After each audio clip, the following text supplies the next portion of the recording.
So my husband and I tried Equal Life, and we both could not stop talking about the detox and how good we felt. We talked nonstop about it. If you were around us during that time, you probably heard us talking about it. We felt like we had so much energy. We felt like we were 20 years old again. I can't say enough about Equal Life as far as using their products, really trusting their products. They are backed by third-party testing. You want to make sure that you're getting what it says you are getting. I support Equal Life because of the integrity they have. Click on our link in our show notes to get your free bottle today with orders over $149. Don't miss out. This deal lasts only a short period of time. You won't be disappointed. Your stomach, your body, and your mind will thank you.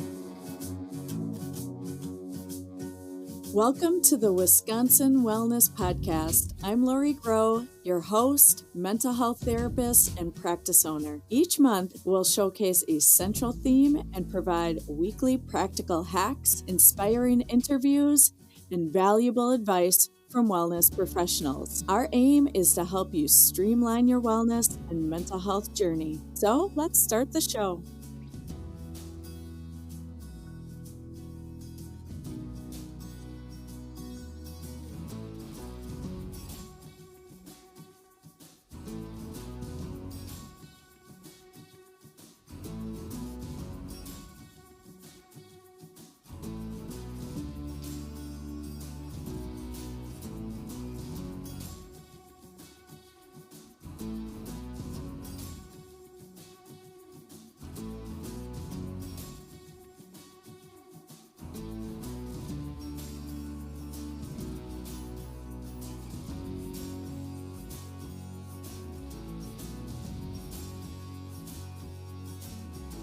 Hi, welcome to the Wisconsin Wellness Podcast.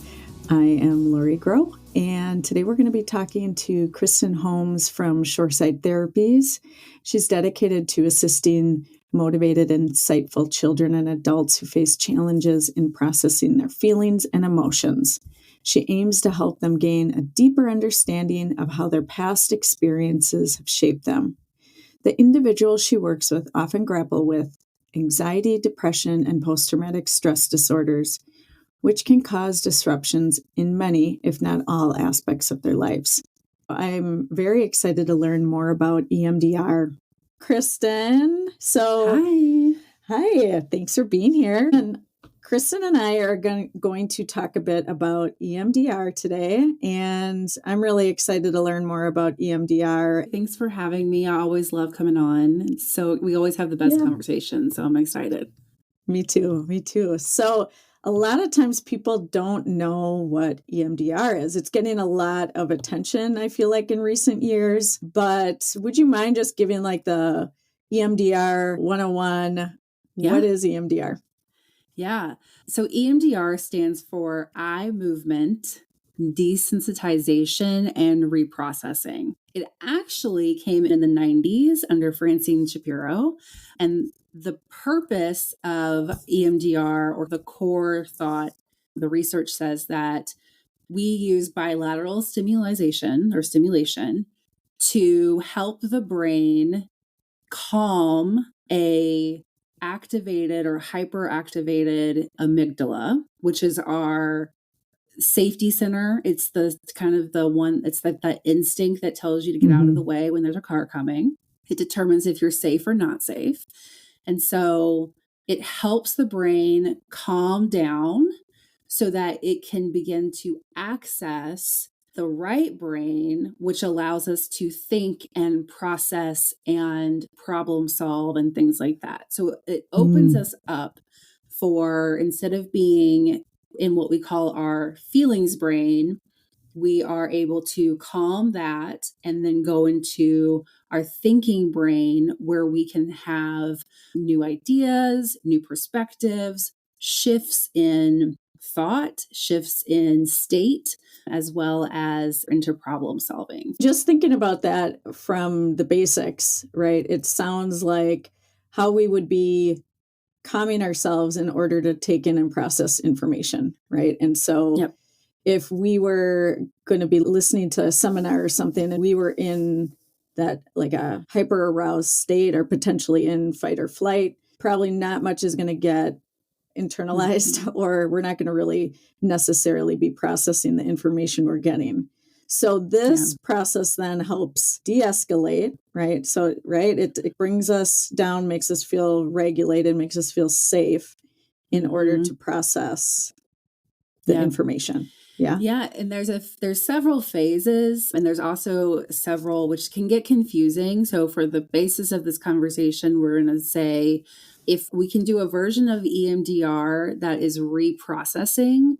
Whenever we refer to processing, we're talking about memories. Okay, so that form of EMDR is allowing us to have one foot in the present, one foot anchored here in the present, and one foot that goes into the past, where you're able to reprocess memories and connections that were made through events, through trauma, through various connections that we made, right?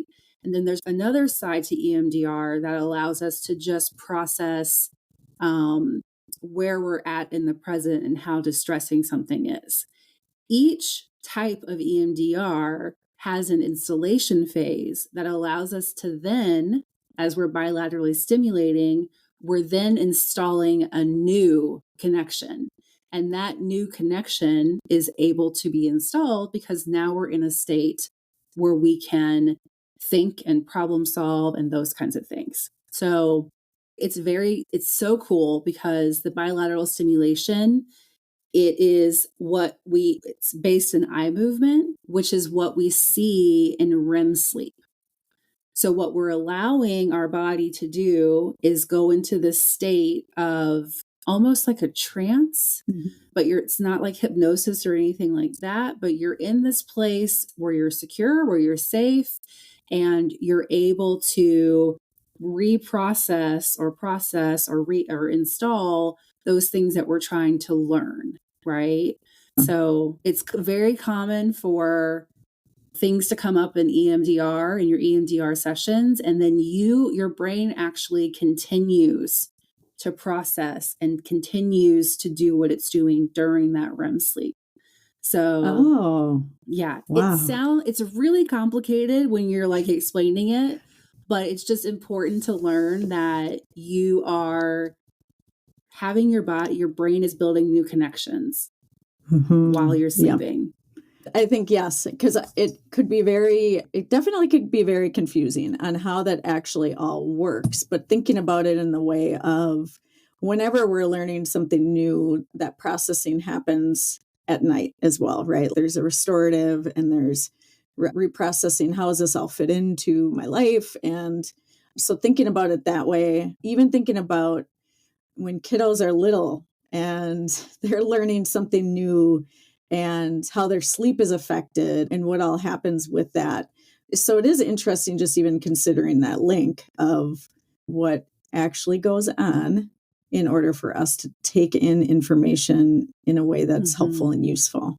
They often refer to EMDR when they're giving, obviously, pictures and analogies. They talk about it as being in a car on a road trip and the car moving and you're passing all of this like landscape, right? So that feeling of being in something that's moving where you're able to see things moving past you and take in that information, but you're not in the information. You're separate from it. So you're actually watching these things happen.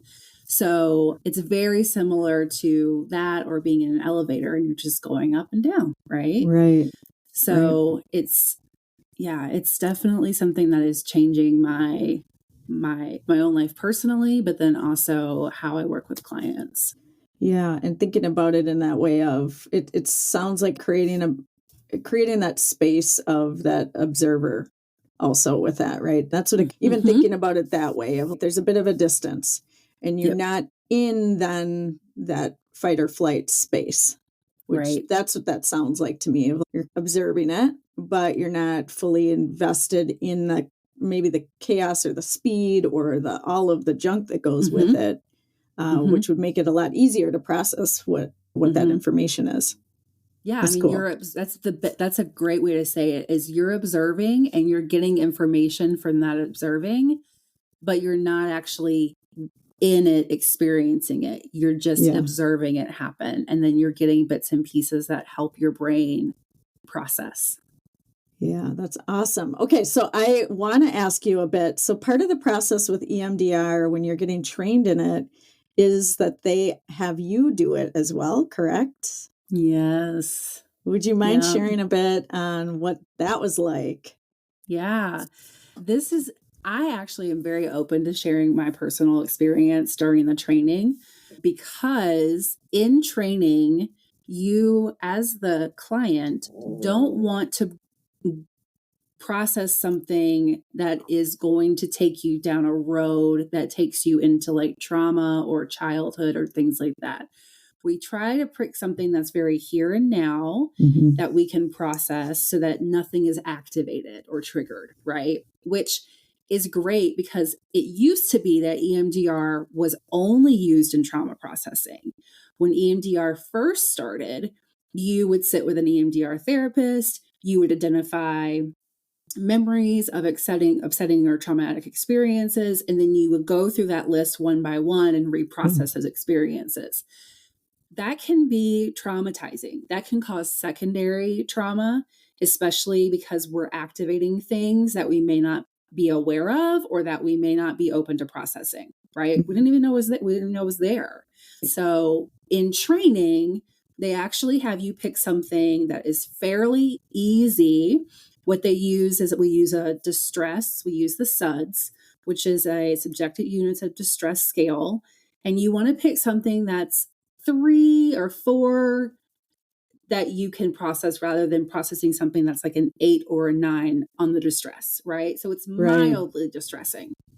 So Right. I had 2 weekends of this. And the first weekend, I processed, people might laugh, but maybe you're going to relate when you hear this. I processed how angry I get when I see dishes piling up in. Just some context, my family and we live in a very old home in Milwaukee.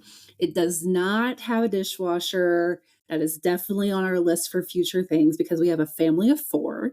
Very quickly and easily do things get piled up. And for me, when I don't have a clean kitchen, when something is cluttered, I feel like the walls are caving in. Yeah. Yeah. It makes me irritable. It makes me annoyed. I get angry at my partner. I talk to him about why he chooses not to do the dishes when I ask him to. Like, it can be an argument, right? Yeah. And I'm hoping that some of you out there are laughing along with me as you're hearing this, because you're like, oh my God, that's me. Yes. So I picked Yes. the dishes piling up. So the image, I used full EMDR, the full unrestricted 8 phases, which, like I said, there's different types of EMDR. So I used the full EMDR that most of us probably are aware of or have heard of as really complicated, right? So I'm reprocessing. I'm processing memories. So I was instructed to pull up an image or something that represents this in my brain. And so what I did was I pulled up coming in our back door, which is our primary entry, and seeing all of these dishes all over the counter, stacked up on the table, and in the sink full. And I was able to elicit or touch like how that felt. So I can identify like feelings, sensations in my body. I get tightness in my chest, a pit in my stomach. I feel like tension in my shoulders and in my head. And then we identify a negative thought that I have. It's usually a core belief, something that we think about ourselves that's connected to that. And so the thing that I picked out was, I'm not enough. Because that's what comes up for me, is that I'm not quick enough. I'm not fast enough. I can't do all of the things as a superwoman or as a super mom. And I can do really hard work with clients and come home in my kitchen and my life is a mess. And so the purpose of this first round of EMDR was to begin to deactivate or de-escalate that feeling of distress, right? And so we began to do bilateral stimulation, which therapists will use their fingers moving back and forth fairly fast. They can use tappers, which are paddles that we put in our hands and we hold them, or you can use like a light bar. Because we were virtual, we learned to use our fingers in simulation. And I have to tell you, I don't love telehealth, but I do it, right? Yeah. My initial thing is I want to be in the room with the client. So I was a little skeptical about how well this was going to work on virtual training. And I have to tell you, there's actually a lot of research that says that they actually see that EMDR is very successful over telehealth because you're in a safe space. And you can limit distraction. You can also ground yourself with things that are actually in your space, like an animal, a blanket, a plant, whatever you determine. By the end of those phases, I went from like a 4 to a 0. And what was happening as far as my units of distress, and what was happening in my brain was that every time we did a round of EMDR, I felt like that thing was becoming smaller, that I was becoming further away from it, like that image of the dishes and all of that. By the end was like, why is this a big deal for me? Like, why is this such a big deal that the dishes aren't done? They're just dishes, right? And once again, also pulling up that cognition of I'm not enough. And so by the end, I was able to be desensitized to that image and replace it with, I can accept that I have strengths and I have challenges. And one of those challenges can sometimes be my dishes, right? Yeah. And we always check in with clients to see, does that cognition still fit or do we need to replace it? And so that cognition that day still fit. And so I was able to install this new thought to replace this original thought of like, the dishes mean I'm not enough. And I have to tell you, the next day when I walked into the kitchen, dishes were still like they were. And I'm not just saying this because I want you to believe me, but I'm saying this because I'm actually like, this is actually true. It was like they were there, but I didn't stop and like stare at them. Like I didn't ruminate on them. I didn't go, oh, I'm so frustrated that those dishes are still there. I just walked right. I made my coffee and my breakfast in the middle of it and walked right into my room and started my training. Right. Oh my gosh. And so that was amazing. Yeah. That is amazing. EMDR experience. That is amazing. And yeah, I would imagine there's a lot of people relating to the dishes scenario. That's one of mine. It's one of mine as well. Mine for me is the like grossness factor of the grossness of touching all that stuff. Yep. It was so cool to me that it was still there. It still bothers me for different reasons now. Like it bothers me because it's inconvenient. It bothers me because I have to stop and do something that I don't really have the time for if I need it, right? But I also was able to go, you know what? Like I can actually just do them as I can. Like maybe I walk in and I'm making my coffee and I'm going into a training and I have 5 minutes to do some dishes. So it became like this thing that problem solving then happened. And I was able to problem solve. Wait, there's other ways to approach this idea, this concept, this thing that bothers me than just ruminating on, I asked somebody to do it and they didn't do it, and how frustrating that is to me. Yeah. And it touches too on one of the things I talk about too in the relationship world is when we're wanting our partners to change something, right? Which is really hard, if not impossible to do. But one of the things is recognizing how the way something is presented really makes a difference in how somebody feels, whether or not they're capable of doing something.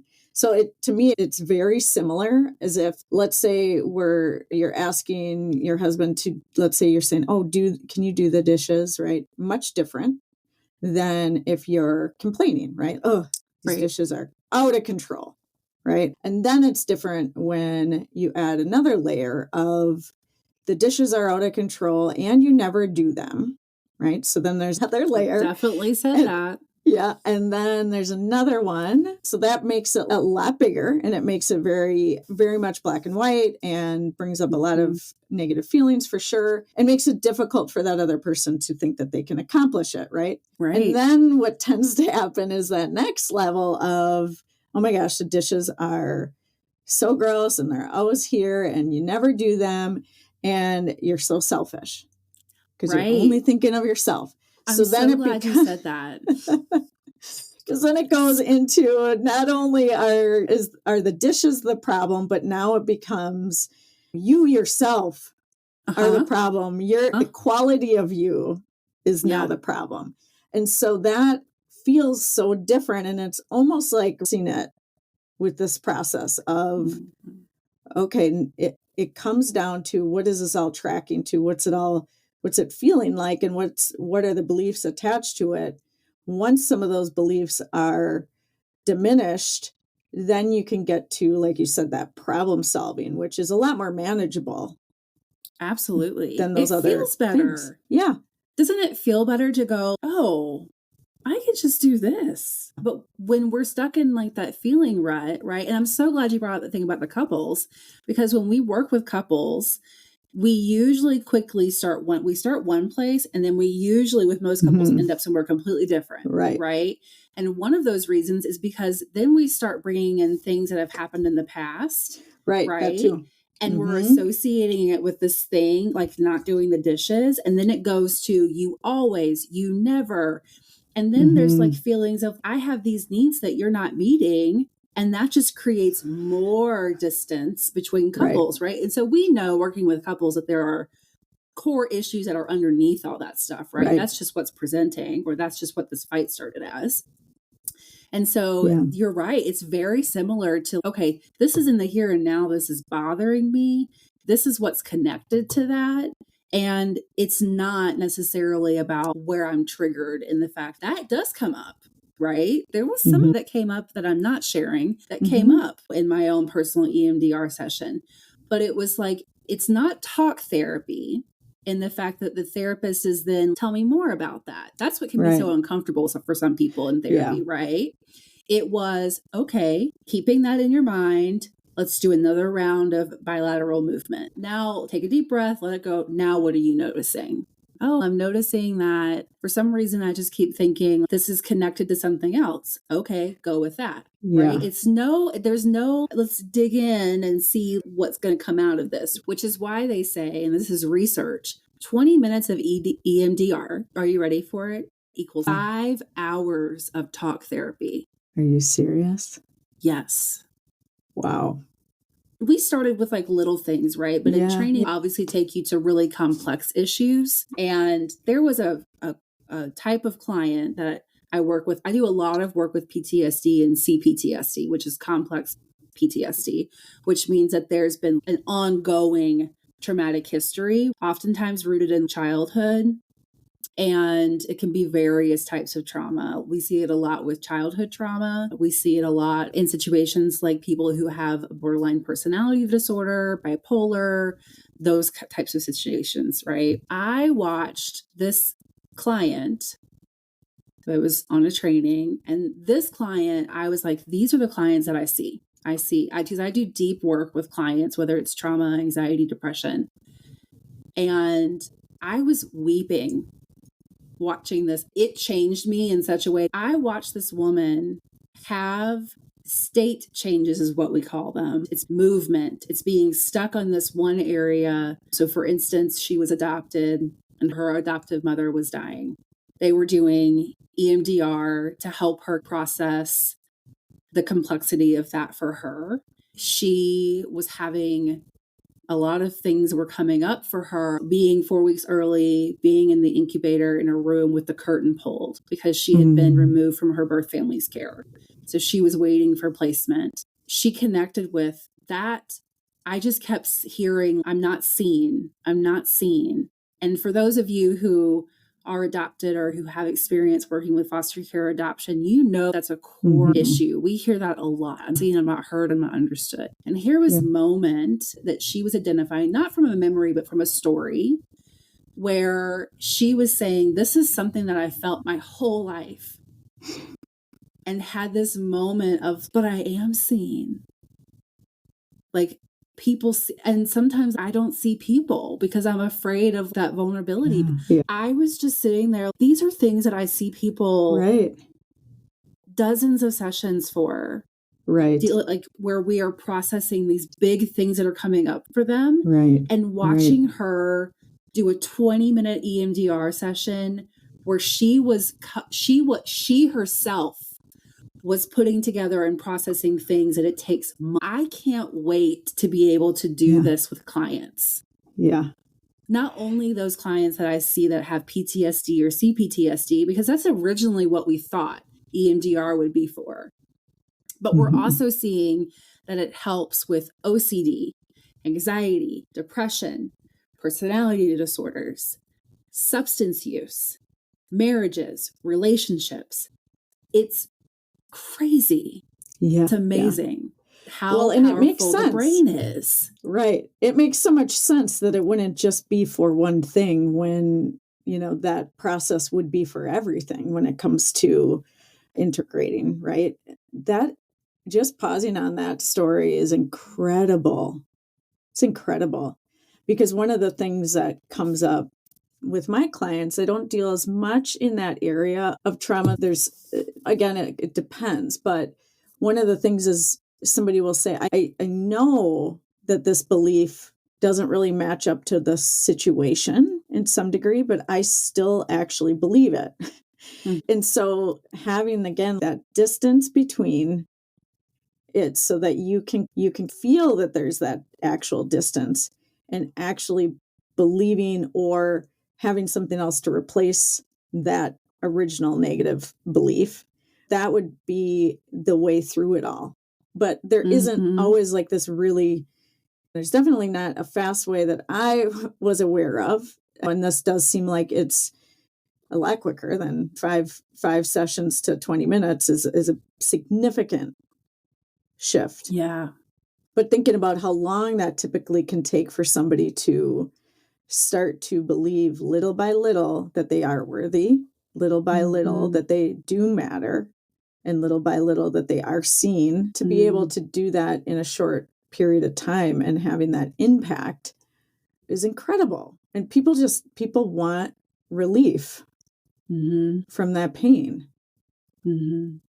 It's, and I want to be clear too, when you're dealing with complex issues like that, even though treatment is shorter, treatment is so long, right? Because there's so much that's coming up in that, and there's so many things your brain is an onion and we have to peel back the layers.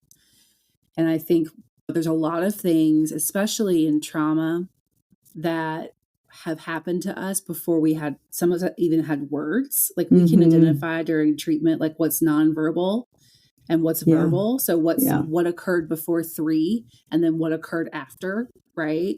Or this root of it's just crazy. It's just crazy. Yeah. And so sometimes they used a form of EMDR. It's called CID. They do it a lot when therapists are called to shootings, the parade shootings that we've had in Waukesha and then in Illinois last year, and mass casualty type things, tornadoes, displacement, all of those things that happen just very quickly. And we needed like a team of therapists, right?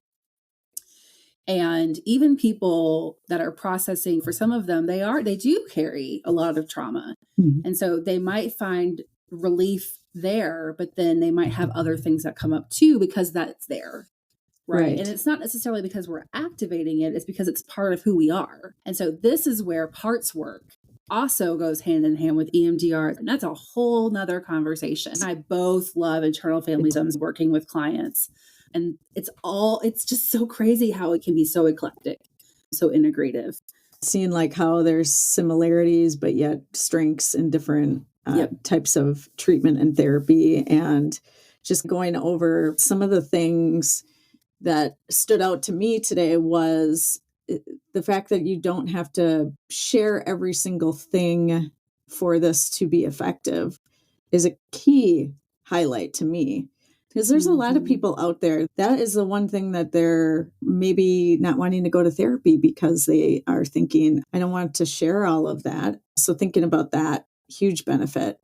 The other is that it might be faster, but it's not necessarily, you have 20 minutes and now everything is good to go. But that you could see some impact and see changes starting a little bit quicker, which then does, I think, help with the healing process and helps how somebody's just feeling as far as hope. So, Kristen, we do have to end. Luckily, we get to talk as much as we want to, but yeah. But wondering if there's anything else you want to share with the listeners regarding EMDR, and then let them know where they can reach you. Yeah, so absolutely. I can do initial phone conversation with you to see if this is something that you would be open with, where I talk about my work. I do want to say that clients, this is pretty much open to anyone. The only things that I need to be aware of are situations where we have epileptic seizures because of the bilateral stimulation, but also because of how I stimulate. And so that would be something that needs to be discussed and cleared by a doctor.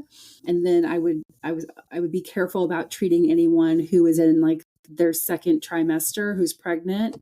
Usually we can do work before, and we can do work a little bit closer to birth, depending on what we're working on. So those are a couple of populations that just we would need to have some conversations around what that looks like. Mm-hmm. The best way to get in touch with me is you can go to shoresideTherapies.com. There's a link there to my bio. You can read about my work, and you can reach out there. Do I have internet? It's saying something like trying to connect. Oh, it's gone now. Okay.